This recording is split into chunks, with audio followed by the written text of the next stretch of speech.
Здравствуйте, уважаемые коллеги. Я вижу, сегодня нас будут смотреть не только учителя ОБЖ, но и педагоги дошкольных образовательных организаций. Мы рады все вас приветствовать на нашем вебинаре, который посвящен характеристике интерактивных средств обучения детей по культуре пожарной безопасности. И мы сегодня с вами рассмотрим структуру сайта, где представлены новые современные активные средства обучения, и проанализируем новые методические рекомендации по организации дружин юных пожарных.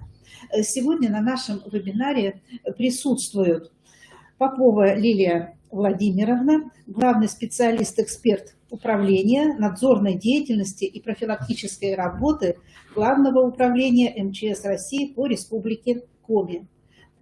И прошу любить и жаловать Попова Леонида Маркленовича, начальника учебного центра Коми-республиканского отделения ВДПУ.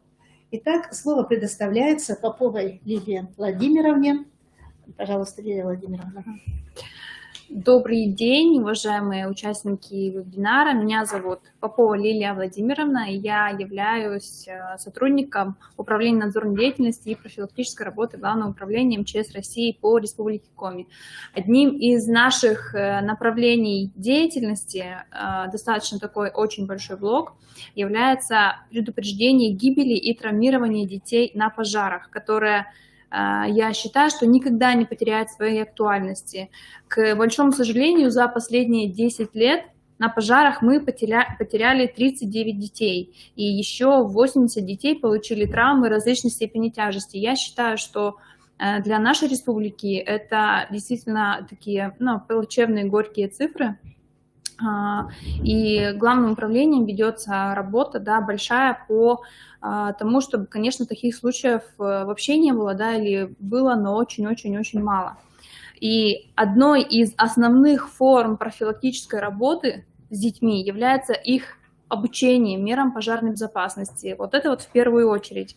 И при этом обязательную роль в этом процессе играют образовательные организации. Данное закреплено и в федеральном законе о пожарной безопасности, и в различных локальных актах Министерства образования Российской Федерации. То есть это предусмотрено на законодательном уровне. И для этой цели в образовательных организациях может создаваться дружины юных пожарных, сокращенно ДЮПы. Что такое ДЮП простым словом? Это объединение детей от 10 до 17 лет, которые наиболее подробно и углубленно изучают вопросы пожарной безопасности в школе. Это как определенная программа внеурочной деятельности. По нашим данным, на сегодняшний день в республике функционирует 146 ДЮП. То есть практика создания ДЮП, она была и раньше. ДЮПы вообще, если обратиться в историю, они создавались еще более 100 лет назад. И, например, год Великой Отечественной войны, те же самые дети, которые состояли в данных дружинах, они оказывали наравне со взрослыми помощь. Но, к сожалению, с реформами 90-х годов это направление немножко потеряло свою актуальность и как будто бы немножко затихло.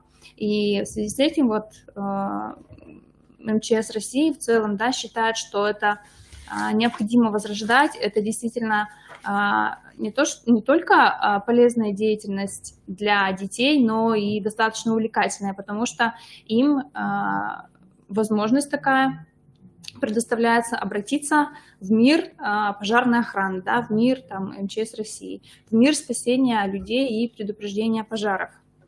И эти 146 ДЮП на сегодняшний день, не скажем, и действуют, но так как нет адекватной, вернее, не было до настоящего момента какой-то адекватной методической базы и более-менее понятного алгоритма действий должностных лиц, и всех лиц, которые участвуют в данном процессе, скорее немножко формальный характер носит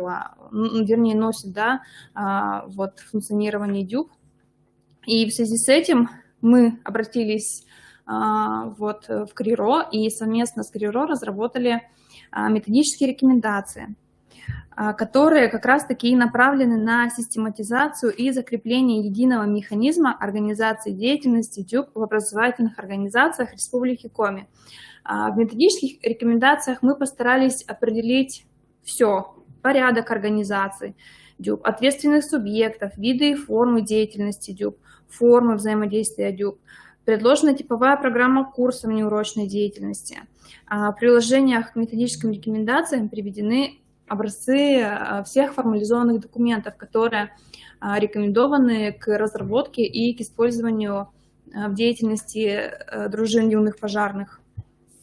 Но, и еще вот мы постарались сделать данные методические рекомендации универсальными как для, скажем, городских школ с большим количеством учеников, так и для малочисленных сельских школ. То есть и каждый педагог, который будет, скажем, да, за которым будет закреплена обязанность по организации деятельности ДЮК в школах, он может выбрать уже сам из каких-то предложенных нами вариантов свои формы работы, исходя из возможностей каждой школы, исходя из возможностей каждого населенного пункта, да, исходя из возможностей расположения подразделений пожарной охраны в тех или иных населенных пунктах. Поэтому мы стремились к определенной универсализации данных методических рекомендаций. И я еще хочу отметить, что мы предусмотрели достаточно много форм работы дружин юных пожарных. Это и создание страниц в социальных сетях, и оформление каких-то формализованных документов, и участие в проведении подворовых, поквартирных обходов, разработки наглядной агитации, проведение различных выставок, творческих конкурсов и еще многое-многое другое. Но это не означает, что нам надо вот обязательно взять и все вот это вот реализовывать, потому что формы разработаны, да, предложены очень, очень много видов форм предложено. И понятное дело, что ресурсы ограничены, причем и ресурсы и времени, да, и какие-то материальные ресурсы. Мы просто хотели в данных методических рекомендациях отразить, что данные формы работы имеют место быть, и они одобрены нами как территориальным органом на уровне республики, да, территориальным органом МЧС России, так и Министерством образования Республики Коми. Вот. Поэтому тоже просим вас обратить на это внимание. В методических рекомендациях нами предложена 4-уровневая организация деятельности ДЮК. И блок-схема это приведена на последней странице методических рекомендаций. Первый уровень – это республиканский. Он представлен Министерством образования, науки и молодежной политики Республики Коми, Главным управлением МЧС России по Республике Коми, Управлением противопожарной службы и гражданской защиты Республики Коми и ВДПО, да, Коми региональным отделением ВДПО. Вот данные указанные лица несут ответственность за координацию деятельности и методическое обеспечение ДЮК. То есть мы, да, как органы исполнительной власти республики и федеральные органы, мы находимся, получается, на самом таком первом уровне. Второй уровень уже это идет муниципальный уровень. Он представлен управлениями образования, отделами, отделениями надзорной деятельности и профилактической работы главного управления, да, нашими территориальными подразделениями, которые расположены во всех муниципальных образованиях республики. Также пожарно-спасательными гарнизонами и пожарными частями ФПС, ГПС, пожарными частями у противопожарной службы субъекта и отделениями ВДПО. Уже вот на втором уровне на указанных лиц возложено сотрудничество и кураторство образовательных организаций в вопросах организации деятельности ДЮК. Это, например, проведение совместных занятий, например, экскурсии и пожарные части, да, это, то есть там прийти, совместное проведение там обследований, да, территорий, там, да, или проведение эвакуаций в образовательных организациях. То есть это уже непосредственное практическое сотрудничество в деле обучения детей мерам пожарной безопасности в формате дружин юных пожарных.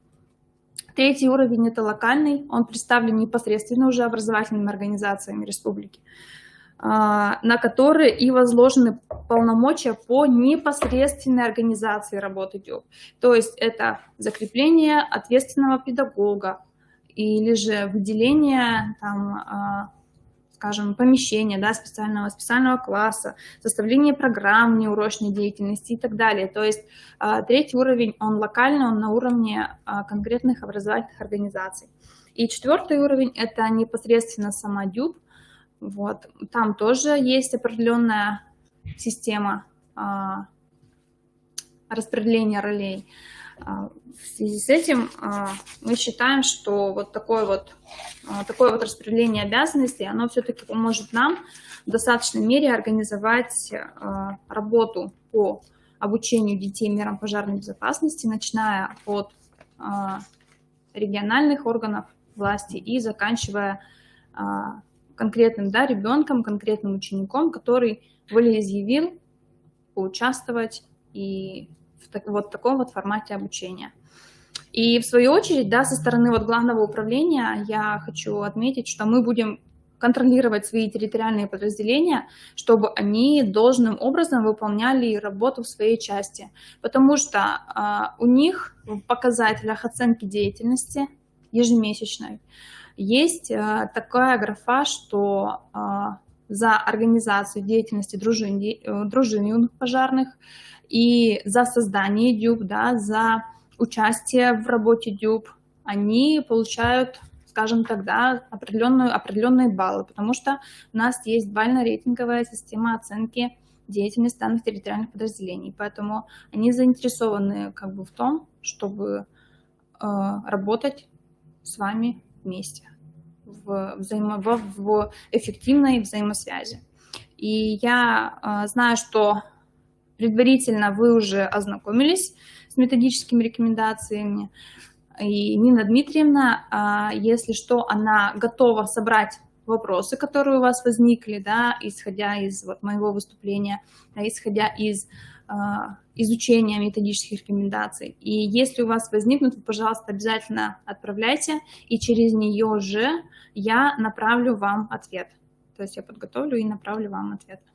А сейчас я бы хотела примерно показать, как выглядят сами методические рекомендации. Может, да, может, кто не видел. То есть, да, то есть, как бы титульник, он принят учебно-методическим советом. Верните, пожалуйста, на детскую. То есть это совместная работа наша, трех, скажем так, да, трех организаций. Дальше можно. Вот, содержание с приложениями, со всеми.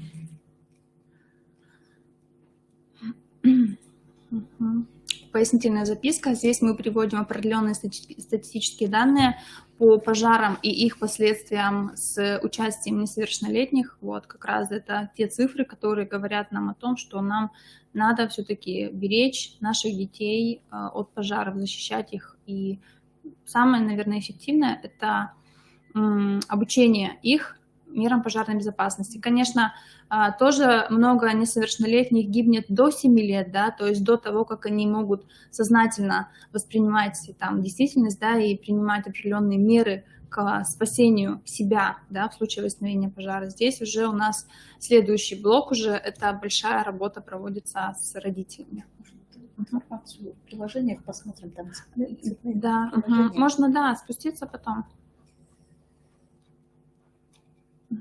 Вот, приложение, например, мы разработали даже удостоверение ДЮБ, которое все же детям интересно иметь определенное удостоверение, которое как бы их статус обозначает определенный, да, все равно это им интересно. Престижно, да. Можно дальше. Вот здесь у нас приведены примерные образцы атрибутики дружин юных пожарных. Это могут быть и шевроны, которые вот нашиваются, да, на рукав. Это может быть и эмблема ДЮБ, которая будет использоваться в различных там документах, разработки каких-то памяток. Есть вариант там нарукавной повязки дюб, которую там можно шить, попросить там девочек, да, на уроки там труда и технологий, там они сошьют, скажем, такую для образовательной организации. Значки тоже можно. Ну, в общем, можно определить, да, но на усмотрение конкретной образовательной организации и, как говорится, на творческий потенциал конкретного закрепленного педагога. Вот схема приведена примерного макета уголка дружины юных пожарных. Это как такой вот, да, школьный настенный уголок, где планы работы, какие-то там информации, информационные письма, плакаты, задачи, положения, состав ДЮП и так далее. То есть основные сведения о дружинах юных пожарных. Тоже как вариант оформления деятельности ДЮП.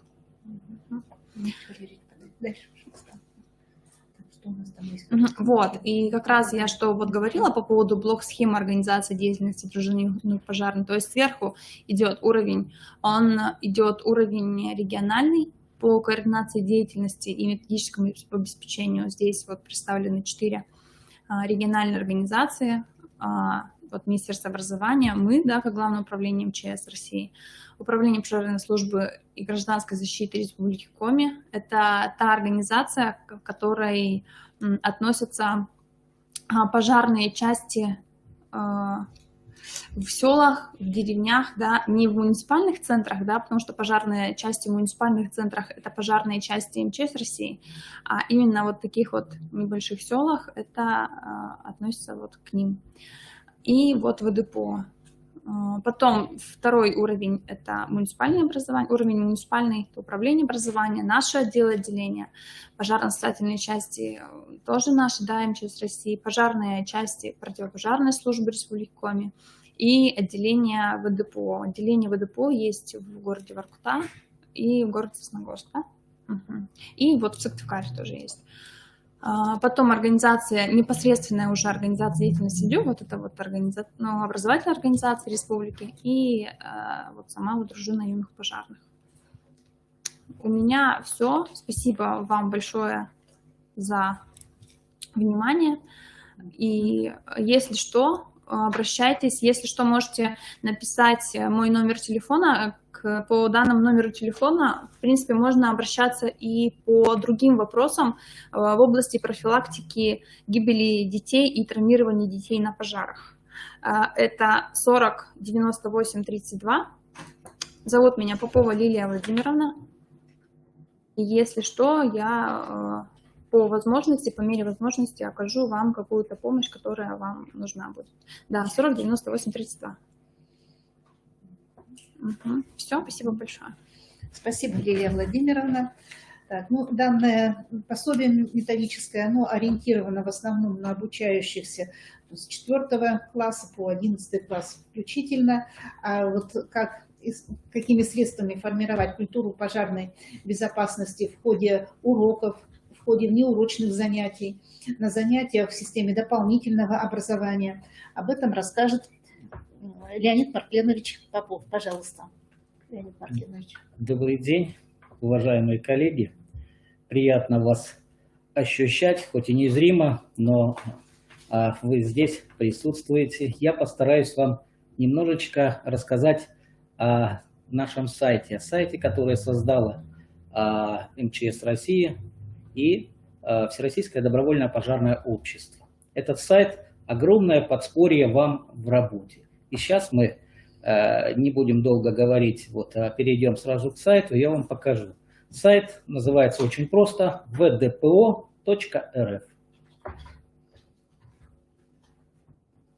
Вот смотрите, это интерактивный сайт, называется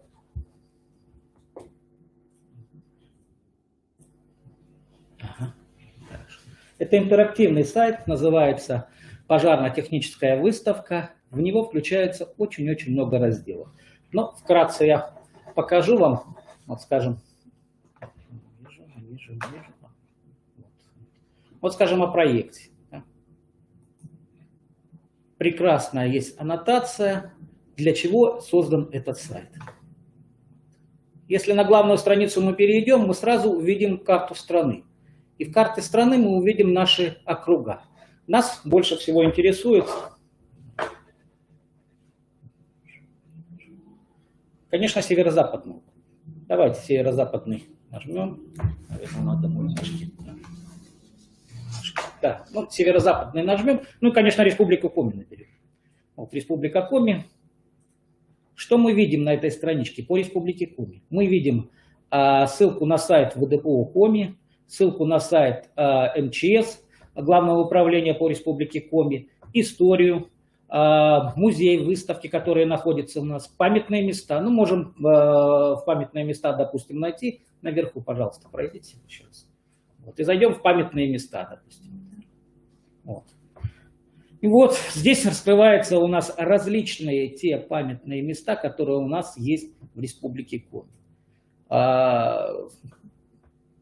Достаточно их много. Конечно, это будет пополняться. Конечно, это сейчас уже пополняется.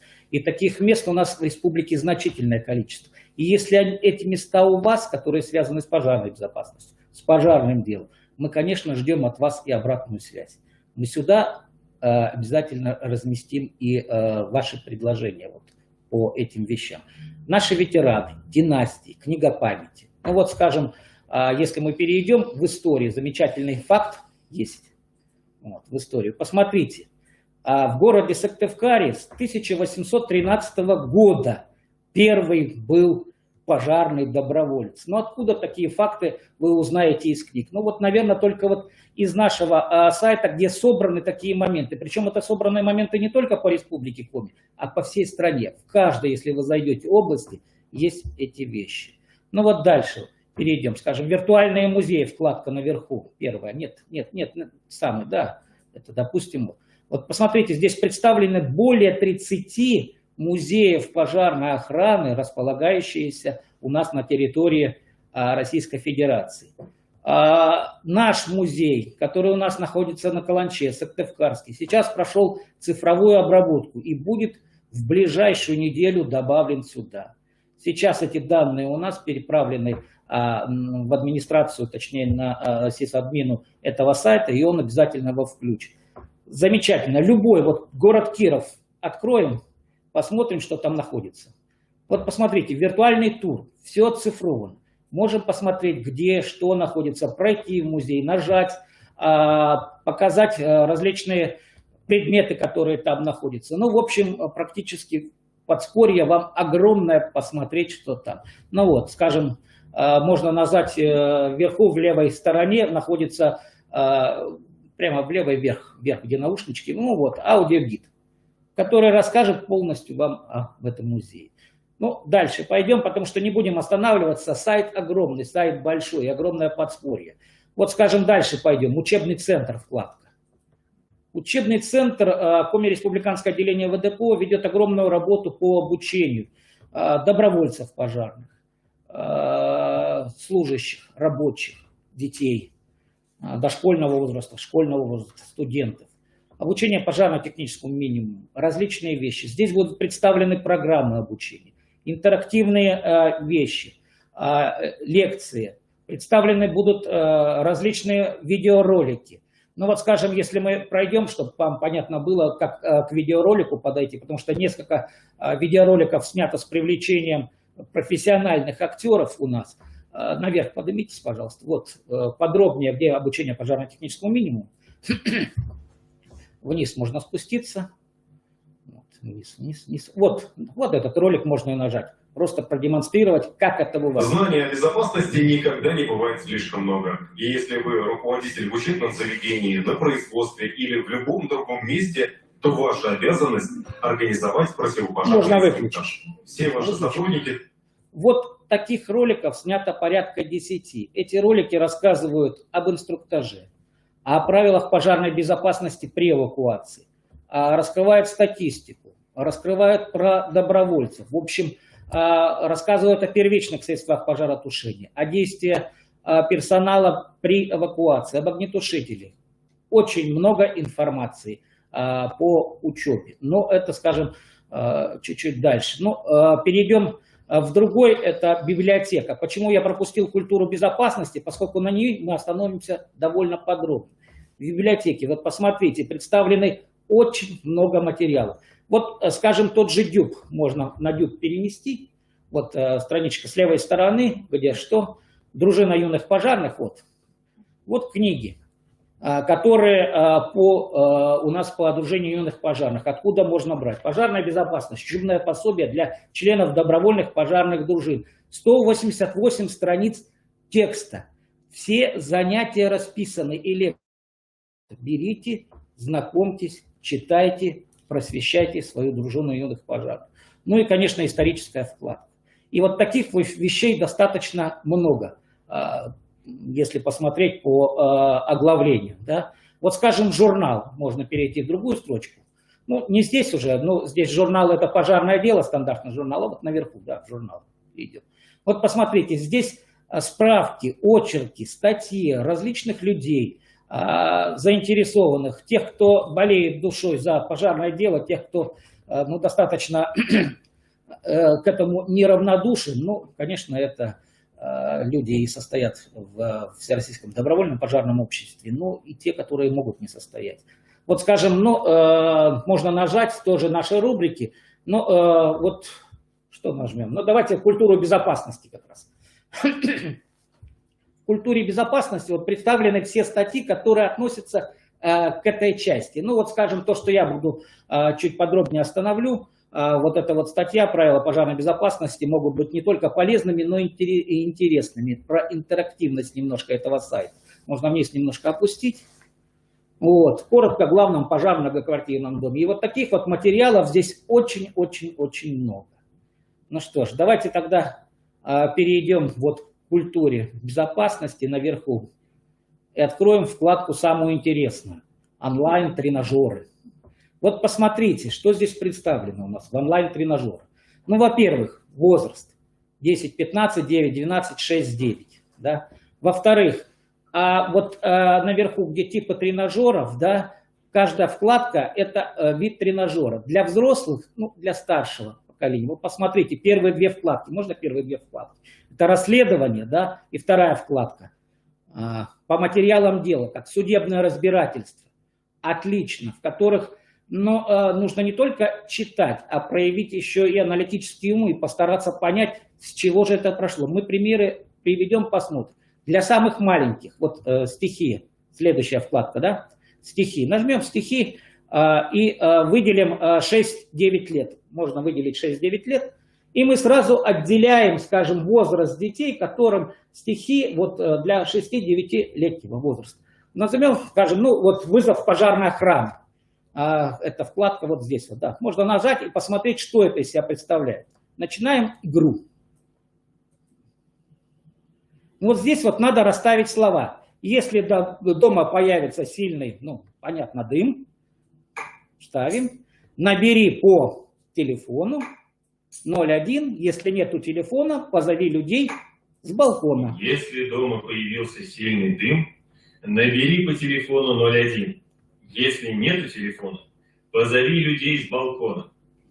Замечательно. И вот такие вот вещи, они идут, полностью проходят через весь вот этот интерактивный наш сайт. Я считаю, что это огромное подспорье на дистанции, когда мы обучаем наших деток через дистанционные услуги. Пожалуйста, вот задание, любое из тех вещей, которые представлены на сайте, это уже домашнее задание по общественной безопасности, по внеклассным каким-то вещам, которые требуется провести, по безопасности жизнедеятельности и еще каких-то вещах. Вернемся на вкладочку, посмотрим, что за расследование такое. Вот. Дальнейшее там можно будет пройти. Давайте по материалам дела, пожалуйста, замечательно. Давайте по материалам дела. Видите, в 6-9 лет материалы дела не представлены, потому что это для детей более старшего возраста. Вот если мы 10-15 нажмем, уберем 6-9, да, вот мы сразу видим, что у нас делается. Скажем, по материалам дела подъезд. Пускай будет так. Я наугад делаю, будем вместе с вами распутывать, попытаемся это тяжелое дело начинаем. Дальше. Суд идет. В 22:50 на пульт ЕДДС поступил звонок от жительницы дома номер 5 по Кривоколенному проезду Беркутовой Виолетты Львовны о пожаре в подъезде. Давайте заслушаем показания свидетелей. Ну вот, у вас слева вверху показалась вкладочка, где можно будет открыть вот это вот показания свидетелей. Нажмем на нее. И дальше вот два зеленых кружочка – это те показания, которые мы сможем заслушать. Ну, можно заслушать, вот скажем, да, давайте старший по подъезду. Довольно интересно это озвучено. Старший по подъезду. Просто пример. Сижу вечером, ток-шоу по НТВ смотрю про ЖКХ. И не просто сижу, а все записываю. Ну точно все, как у нас в доме. А тут чувствую запах горелого. Думаю, ну все, старость не радость. Рагу на плите забыла выключить. Прилетаю на кухню, а нет, все нормально. Плита выключена. Рагу в целости и сохранности. Ложечку попробовала, не пересолила ли. Да вроде все нормально, очень даже вкусно. Я в духовку заглянула, там тоже все выключено. Открыла окно. Думаю, может, во дворе кто чего спалил. Во дворе запах не сильный. У меня в квартире точно сидит. Прошлась по комнатам, все нормально. Самый сильный запах в коридоре. А из-под входной двери тонкой струйкой дым тянется. Тут-то я и поняла, что горит что-то на лестнице. Дверь проложила мокрыми тряпками, как по телевизору учили. И пошла по списку соседей обзвонить, чтобы сообщить о пожаре. Ну вот, еще раз мы заслушаем еще одного свидетеля. Просто очень хотелось бы до конца дела дойти. Жительница подъезда. Мне Виолетта Львовна звонит, вся такая на эмоциях. Я что случилось? А она мне горим. Я его пожарную вызвали? А она, ой, забыла. Бросила трубку, толком ничего не рассказал. А я и впрямь чувствую, в квартире гарью несет. После разговора с Литвиной я прям сразу пожарных вызвала. Чем скорее вызовешь, тем скорее приедут. Я им адрес сказала, и что подъезд горит. Что горит, я сказать не могла. В подъезд я выходить побоялась. Мало ли чего. И продолжила соседей обзванивать. Федюкину позвонила, у них Ванька все время на лестнице курит. А окурки то на улицу, то в мусоропровод бросает. Сколько раз из-за него мусоропровод горел. А пожарные все ко мне приходят за водой и за ведром, чтобы мусоропровод тушить. Я на последнем этаже живу. Вот, наверное, он подъезд и поджег. Федюкин Иван Николаевич, житель подъезда. Все-то вы знаете, Виолетта Львовна. А у меня алиби есть. Но вам не скажу. Больно вы много знать хотите. Твое алиби еще проверить нужно. А если не он, то у нас еще Митюкова на 5-м этаже. Это ж катастрофа. Им, видите ли, гирлянду на лестнице в очередной раз захотелось поесть. А у нас на лестнице для гирлянды розетки нет. Вот они и делают выезд в электросеть. До добра такая иллюминация не доводит. Митюковы на процесс не явились. Показания Митюковых имеются в материале дела. Давайте прокрутим. Давайте У нас- прокрутим, так, чтобы интересно было. Вот смотрите, появились у нас активные вкладочки. Эту трогать не будем, но вот, скажем, обобщающие материалы дела, да, можно назвать вот Есть материалы дела. Прокрутим дальше до конца. Предоставил справку, Дальше. что во время пожара... Здесь вкратце рассказано то, что говорили эти люди. И И переходим дальше. Обнаружены не были. Мгм. Сидоров. И вот здесь вот вердикт суда. Здесь надо ребенку указать все-таки из материалов дела, какую причину пожара он решил, какую правильно. Ну, здесь я сразу уже подскажу, чтобы мы долго не были, и посмотреть результат конечный. Это 4-й будет ответ. Можно ответить? Вердикт суда. Пожар произошел из-за курения в нетрезвом виде Сидорова П.П. и из-за захламления подъезда. Нарушение правил пожарной безопасности. Беркутовой В.Л. Ну вот, вердикт верный, ты молодец, слушал внимательно. Скан вот этой странички можно отправить в качестве окончательного результата домашнего задания, и у вас прекрасный конец дистанционного обучения по пожарной безопасности. Пройдемте дальше. Опять же, мы вернемся к культуре безопасности. Что еще у нас есть? Да? Ну, вот скажем, самое последнее. Загадки. Пожалуйста, 6-9 класс, да? Ой, 6-9. Посмотрите.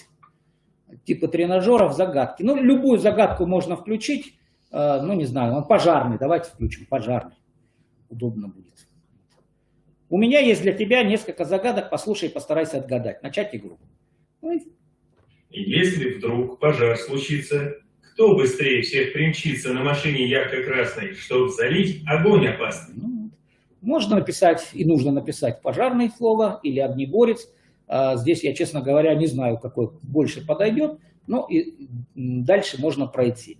И таких загадок очень много. Если мы вернемся наверх, в загадки отойдем, вот посмотрите, сколько количества. Всего таких вот интерактивных заданий, всего на этой сайте, страничке, более 115. Более 115 вот таких вот различных вещей.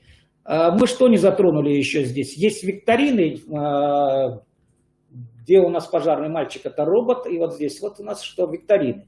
Ну вот, скажем, викторина, какая у нас? Ну, любую давайте, вот ЛВЖ, легковоспламеняющие жидкости. Да? Вот, начнем. Рядом с плитой можно хранить масло. Оливковое, подсолнечное, рапсовое, никакое. Ну, 30 секунд дано, есть подсказки различные. Вот 50 на 50 сделаем подсказочку, нажмем, да? Ну вот, чтобы не было. Вот отлично. Никакое или подсолнечное, да, можно дальнейшую еще подсказочку сделать какую-то наверх. Это ваш друг считает, что правильным ответом будет подсолнечное, но это не очень хороший друг, потому что ответ, конечно, никакой.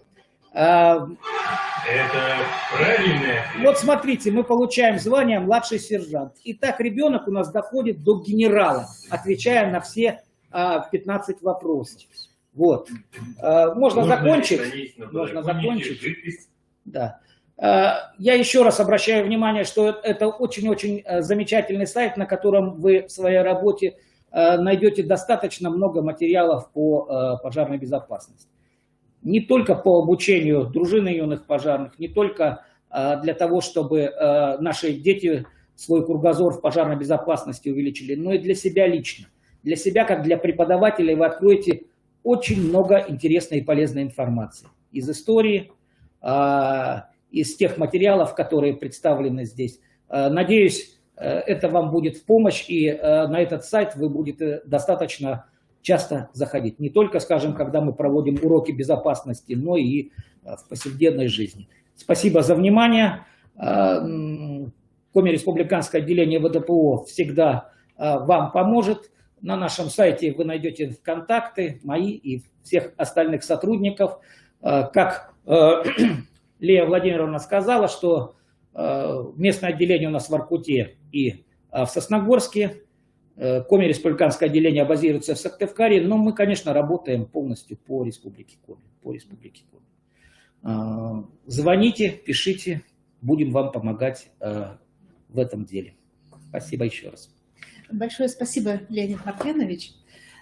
Ну, нам сегодня представили самые разнообразные материалы и организационного, и методического характера. Теперь я хочу порекомендовать вам принять участие в республиканском конкурсе «Пожарная безопасность 2021».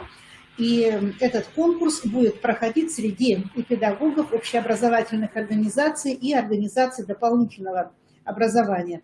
На конкурс будут приниматься уроки, конспекты уроков, внеурочных мероприятий и занятия в системе дополнительного образования, которые посвящены формированию культуры пожарной безопасности у обучающихся.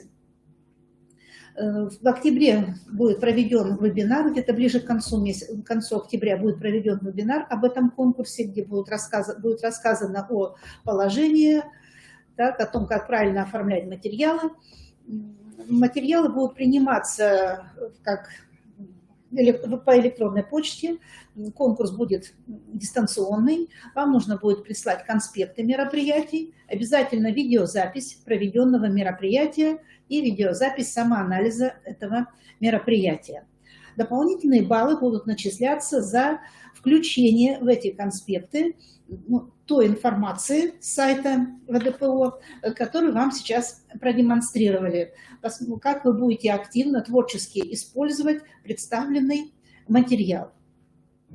Так что, пожалуйста, время у нас есть до ноября месяца, о том, чтобы еще раз проверить свои конспекты, какие у вас имеются, может быть, что-то отработать еще раз заново, да, и принять участие в конкурсе, республиканском заочном конкурсе конспектов мероприятий «Пожарная безопасность 2021».